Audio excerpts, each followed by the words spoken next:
Olá, amigos do Economia em Ação. Bom dia, boa tarde, boa noite, o horário que você estiver assistindo esta live sobre o pré-sal. Mais de 10 anos depois da descoberta do pré-sal, o que temos em termos de retorno para a sociedade, em termos de custo de oportunidade? O que deixamos de ganhar? O que a sociedade deixou de ganhar? Né?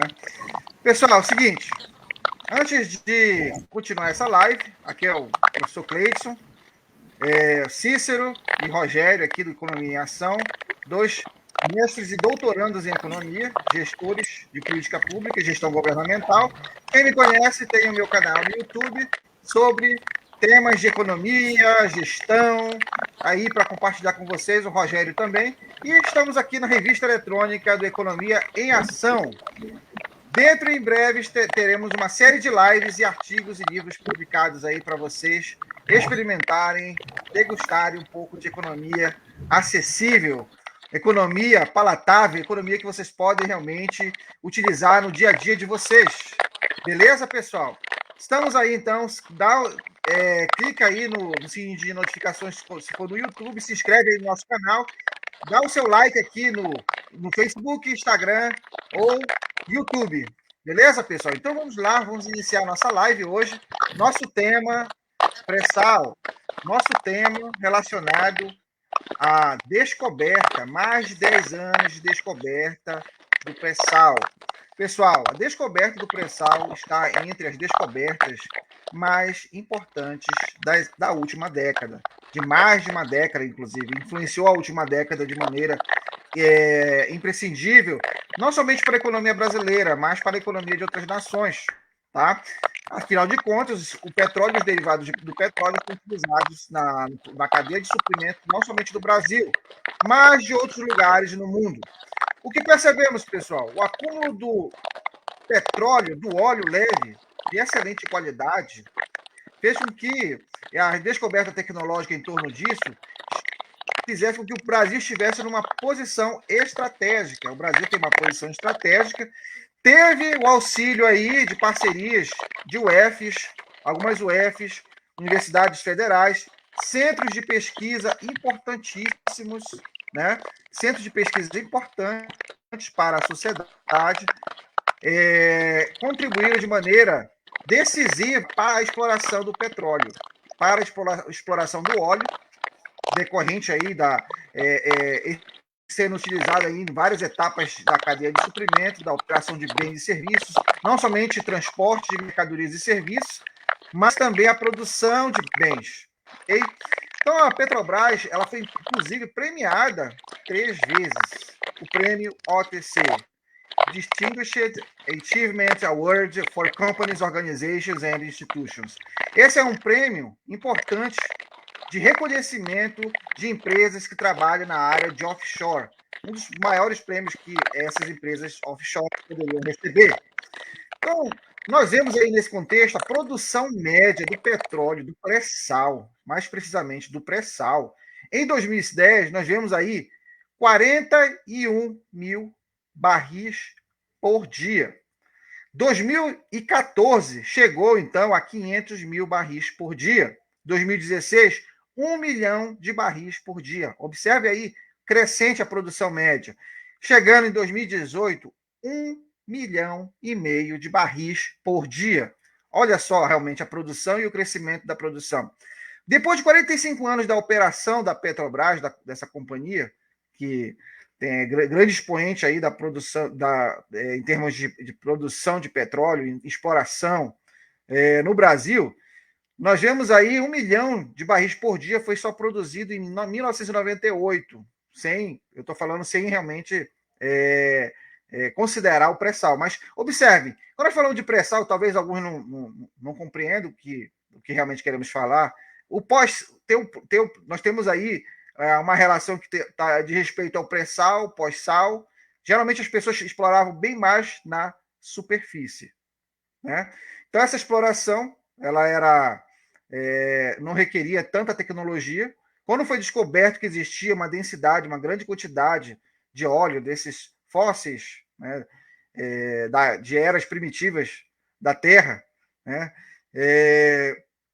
Foi necessária uma tecnologia maior. Essa tecnologia maior de exploração, ela está relacionada, então, ao que vem antes do sal, o pré-sal. Essa grande quantidade dessa matéria-prima, dessa matéria que é utilizada, então, para o processamento e, finalmente, o que nós falamos realmente de pré-sal, de óleo do pré-sal, e os gases estão relacionados, os subprodutos que estão relacionados. Nós vemos aí o primeiro 1 milhão de barris de petróleo por dia foi alcançado apenas em 2002, 49 anos aproximadamente depois, né? Então nós vemos aí que o número de uma relação entre o número de poços versus a produção, se você for considerar o número de poços do pós-sal em 98, a média então produzia-se 500 mil barris de petróleo por dia. Todavia, aí nós vemos em 2018 1,5 milhão de barris por dia. Isso aí é inédito, contando aí com uma forte tecnologia, né? Uma forte tecnologia mesmo.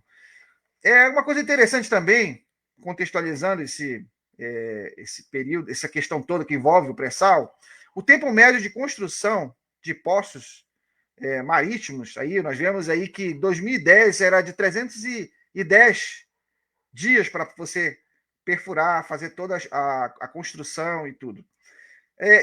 Só que ficou 2 vezes mais rápido a partir dessas tecnologias que envolveram o pré-sal. Em 2018, nós vemos aí 127 dias, ou seja, dobrou aí a tecnologia para a construção de poços marítimos. E aí que percebemos, pessoal, teve um conhecimento acumulado para a produção, teve a inovação tecnológica, o custo médio, a curva de custo médio do que diz respeito à produção, ela vem se reduzindo nos últimos tempos. Isso é uma coisa importante de se considerar. Por exemplo, em 2014, nós vemos aí que o custo médio do barril de petróleo ele era de 9,1 dólares. Aí, considere o óleo e o gás. Em 2015, já era de 8,3 dólares o barril. 2016, 8 dólares. 2018, passou a custar até menos de 7 dólares. Atingiu valores inferiores a 7 dólares. Olha só. Então, aí nós percebemos o seguinte, pessoal. Tecnologia, conhecimento, capacitação, foi gerado oportunidades para a indústria de bens e serviços. Então, vemos que o volume de negócios, empreendimentos, crescimento econômico gerado pelo pré-sal, é um vetor que ele tem impulsionado e aprimorado a cadeia de suprimento, supply chain management, a gestão da cadeia de suprimento aí, de bens e serviços. Está gerando várias oportunidades, tecnologias novas que surgiram, correto? Capacitação profissional, ok? Então, é importante que nós percebamos também que o pré-sal produziu, o destaque de produção do pré-sal é a Bacia de Santos, ali, né? A Bacia de Santos, o maior expoente, né? O mais próspero, o mais volumoso, né? E está acima da média da produção de óleo e gás. Se nós formos considerar os 10 poços mais produtivos que tem no Brasil, o maior é o de Santos. Mas aí nós percebemos também o seguinte: dos 10 mais produtivos, 9 se encontram nessa região, tá? Nessa área de Santos. E aí, podemos considerar também o seguinte, pessoal. Outro ponto que eu gostaria de enfatizar para terminar minha falação, e aí os colegas aí vão apresentar outros pontos interessantes para considerar, que vemos dos 9 postos, como eu falei, de petróleo, os mais produtivos, estão de maior destaque está também no campo de Tupi, um dos que estão mais produtivos. A vazão média é de 36 mil barris de petróleo por dia. Além disso, tem o campus de Libra. O campus de Libra, que também é considerado um dos projetos mais promissores no que tange a produção de óleo e gás, já desenvolvidos nessa indústria de offshores. Então, aí nós podemos considerar que está entre os reservatórios mais produtivos do mundo, Campos de Libra, tá? A bacia, o Campo de Libra, né? E apresenta colunas de óleo que chegam a 400 metros de espessura, equivalente à altura do Pão de Açúcar. Olha só o negócio. Tá. Considerando tudo isso aí, pessoal, vamos pensar o seguinte agora, uma consideração econômica. Custo de oportunidade o que gerou, o que retornou desses recursos para a sociedade. Não era a proposta vir poder realmente educação, saúde, se apropriar disso de maneira mais efetiva, realmente retornar para a sociedade de maneira mais efetiva? O que aconteceu durante esse período? Cícero, Rogério, eu creio que o Cícero deve querer realmente já pontuar algumas coisas sobre esse assunto. Cícero, com a palavra aí. Sou eu, pô. A ordem é minha. Ah, é? É o Rogério? Ah, então, Rogério. Bom,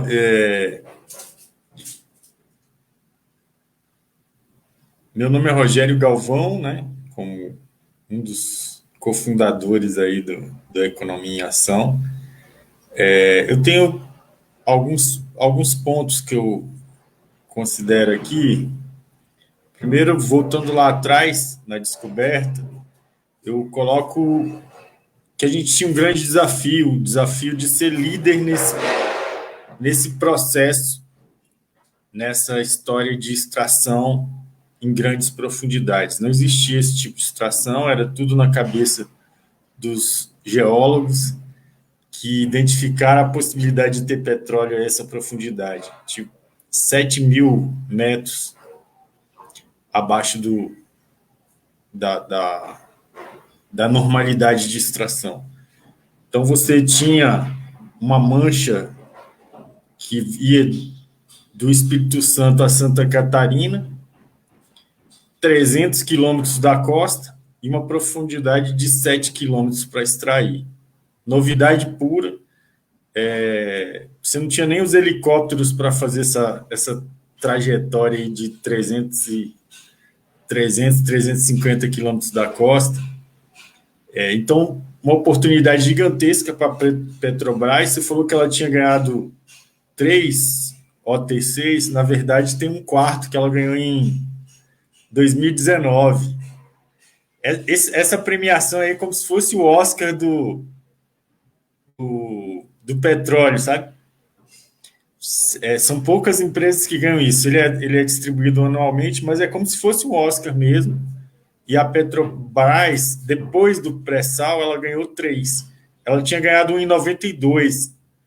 E aí, depois, com a idealização do pré-sal, ela ganhou 3. Mas isso significa que investiu-se muito em inovação. Então, a gente tinha um desafio, que era extrair petróleo nessas condições. Tinha uma possibilidade gigantesca de ser a empresa líder no mundo para fazer isso. E tinha muita informação assimétrica. Porque você não sabia se encontrar ou não tinha. Era só os modelos geológicos, claro. O geólogo lá, ele tem toda a estrutura para modelar, como um economista. Né? Ele fez lá o modelo dele e achou que ali tinha petróleo naquelas profundezas. Agora, você convencer os investidores a arriscar nesse nível aí, tinha muita informação assimétrica, muita coisa sendo dita. A gente, como vocês falaram aí, como o Fei falou, a gente tinha a possibilidade de mudar de vida, né?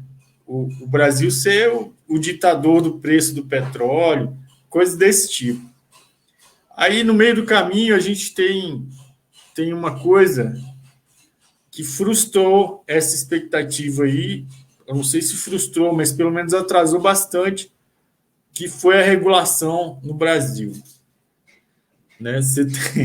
Você descobriu lá essa história em 2006, aí ficou de 2008 até 2013 discutindo o marco regulatório e de quem eram os royalties e qual era a porcentagem de royalties.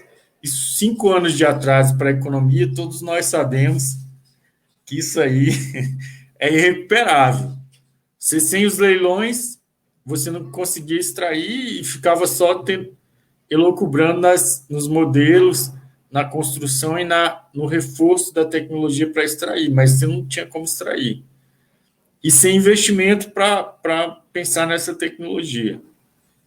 Mas a Petrobras tem aquele CENPES, né, que é um centro de pesquisa de excelência mundial, e começou a estudar. Enquanto isso, ficava se discutindo. Então, você ter 5 anos aí de regulação catastrófica, né, completamente ineficiente, sem marco regulatório, discussão política envolvendo isso, se atrasa o processo econômico muito. Então, eu acho que começou a frustrar essa história de que a gente ia ser líder nessa extração, que ia mudar de vida, quando se deparou com esse momento político, jurídico e essas entranhas de arcabouço jurídico brasileiro que não conseguia sair do outro lado. 5 anos de atraso. Então, você tem, além desse tropeço, quando você resolveu tudo isso, a gente se deparou com uma corrupção assombrosa dentro da Petrobras, revelada na Operação Lava Jato, e aí, meu amigo, disseminou mais um tempo aí de total derretimento desse projeto, porque você tinha propinoduto, você tinha grandes diretores envolvidos, tempo, né, prisões, delações, e aí você atrasa o processo mais uma vez. Então, os tropeços foi do ponto de vista da regulação brasileira. O Estado ele não é eficiente para regular atividade nenhuma, infelizmente. Do ponto de vista da corrupção, 2 fatores exógenos e que tiveram grande influência nessa estrutura, nesse planejamento e retardou sobremaneira. Assim, as primeiras informações eram que em 2022 a gente seria o Arábia Saudita da América do Sul, né? Ia mudar de dono lá, a OPEP ia mudar de dono.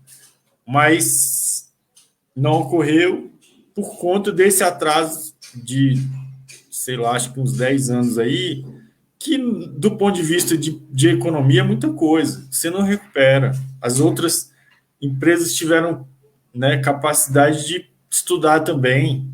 Então, essa hegemonia que provavelmente a gente ia ter, eu não acredito mais. Isso é um posicionamento meu. Não acredito mais que isso vai acontecer. Claro que a gente tem uma produção muito maior do que antes. É muito caro extrair nessa profundidade, aumenta tudo, mas compensa pela grande volume de extração. Fora isso, né, a gente sabe que você estudar essas coisas, você tem externalidades positivas para outros ramos, né, não só da indústria. Toda essa tecnologia que foi desenvolvida vai servir para um monte de coisa. E aí tem as externalidades positivas do processo de inovação.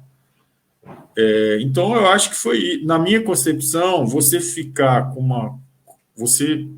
refém de uma regulação ineficiente e da corrupção enfraquece qualquer atividade econômica. Foi o que aconteceu com o pré-sal, infelizmente, mas eu ainda acho que a gente colheu frutos, né? Estamos em outro patamar.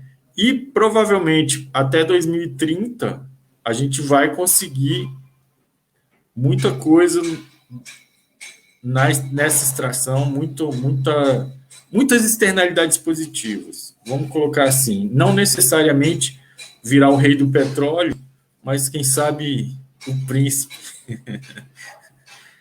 A minha contribuição era essa aí. Cissão, passa a bola para você.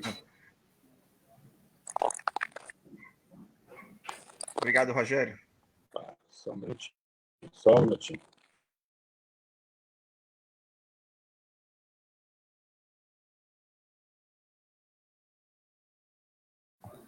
Tá sem som, Cissão.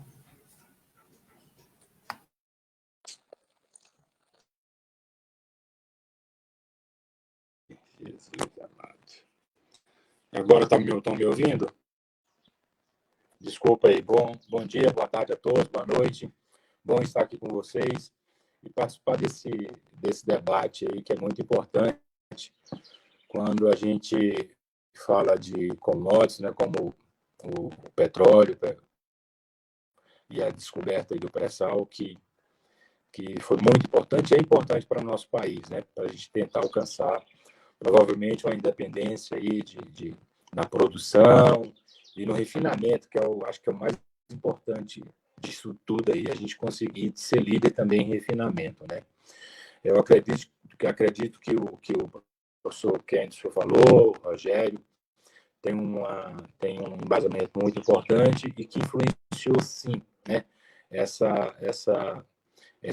transbordamento, né, dessa descoberta, desses leilões, né, para a sociedade, né?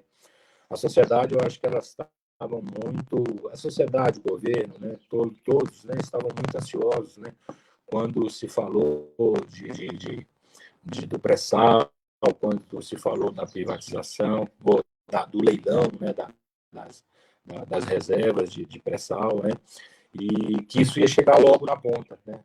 Mas como o Rogério falou, né, teve alguns problemas aí no decorrer do caminho, que são situações que a gente não tem controle. Acontece corrupção, problemas externos, controle do governo para tentar manter ou conter, né, a inflação, para que isso não venha gerar um distúrbio maior na economia, gerando desemprego, coisa parecida, né? A questão do câmbio também, tudo isso influencia, né?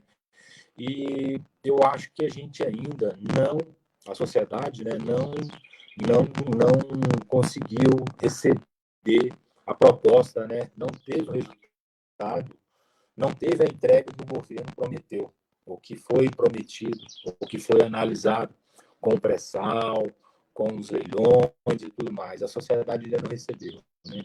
E ainda mais, com todo esse cenário ainda, eu acho que vai demorar mais ainda, né? O que o professor Rogério falou é interessante, porque você tem uma janela de 5, 10 anos aí, que ninguém recupera na economia. Ninguém almoça 2 vezes porque não almoçou ontem. Eu não faço isso. Você faz isso, professor Kenson? Você almoça 2 vezes porque não almoçou ontem? De Ninguém faz jeito isso. nenhum. De jeito Eu nenhum. não faço isso. Não, pois é. Então, esse é um exemplo claro. Perdeu, acabou. Perdeu, acabou. Não tem jeito. Isso é passado, entendeu? Mas eu finalizo a minha fala com essa questão, né?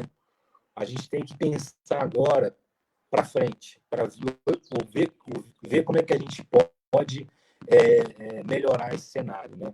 Eu também acredito que ainda no curto prazo nós não vamos ter muita perspectivas positivas. Nós estamos num processo de pandemia, onde isso está gerando distúrbio na economia, está gerando um consumo menor da sociedade através desses lockdowns aí e tudo mais, entendeu? A pessoa deixa de consumir. E também tem incerteza, será que eu vou ter dinheiro para o básico para amanhã? Então é isso, eu acho que esse debate a gente tem que abrir outras vezes, né? Tem que estar colocando isso em live, em discussão, trazer outras pessoas que possam também abrir mais esse leque aí e a gente poder, né, contribuir para a sociedade, contribuir para as pessoas que estão nos ouvindo aqui, tá?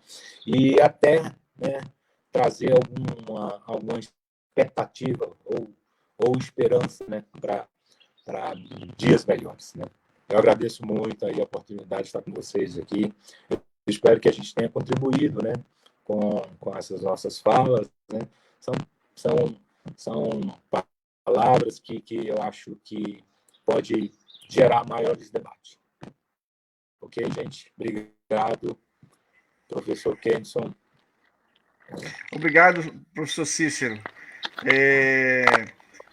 Só realmente considerando aí a fala do Rogério e a sua, eu achei que em 2006, quando descobriram, né, era uma informação assimétrica, como o professor Rogério falou, sobre a questão, né, o que tinha lá de baixo, qual a quantidade, qual o volume, né? E aí é um investimento que poderia, assim, um sunk cost, né? Custos afundados mesmo. Mas foi se estudando e tal, em 2008, 2009, eles conseguiram chegar a uma conclusão mesmo de se preparar para a exploração. Efetivamente, haver exploração, né? Então, o que percebemos nisso tudo? Que, de fato, a nossa perspectiva de curto prazo ela é questionável, né, com relação a nos recuperarmos em termos de produção e alguma coisa que retorne para a sociedade, ao meu ver, né, como baseado inclusive na fala de vocês, né, e realmente seria interessante até convidar alguém que está relacionado a essa área, né, para nós alinharmos essa questão econômica com a coisa mais quem sabe da engenharia da produção, o pessoal que está relacionado à produção diretamente da Petrobras, porque eu acho que, creio que esse será um tema que daqui para frente a sociedade precisa questionar, considerar e nós também. Quer finalizar com alguma coisa, Cícero, Rogério? Aí nós terminamos esse momento de live. Não, eu só agradeço a todos aí. Eu também agradeço todo mundo.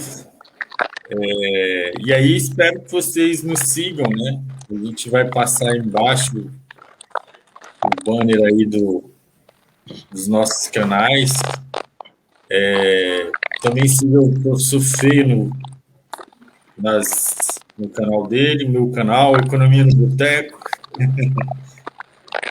E aí, segue, deixa pergunta, faz observações, comenta lá, dá sugestão para as nossas lives. Eu acho que é isso. Boa! Sugestão para lives. Muito bom. O público pode querer isso aí. Beleza. Forte abraço a todos. Deus abençoe a todos.